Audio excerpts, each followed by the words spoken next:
to resolve ChatGPT login problems. Hi everyone, I'm here to assist you today. Without any delay, let's jump right in.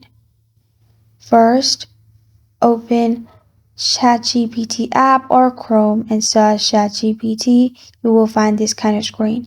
Here you'll find different options to log in.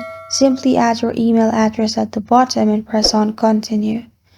After you press on continue, if you have already logged in before, it will directly lead you to your ChatGPT profile.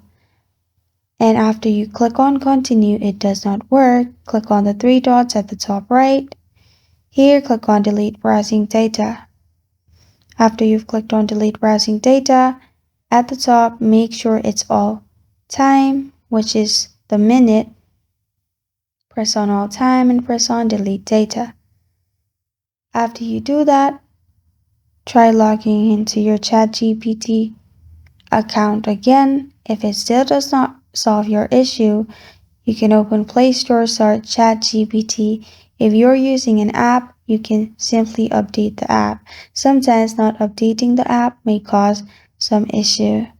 And this is how to resolve ChatGPT login problems. Thank you for joining me today. If this video helps you out, please leave a like and subscribe for more. Got a question or want to suggest a topic? Comment below. Thank you for watching.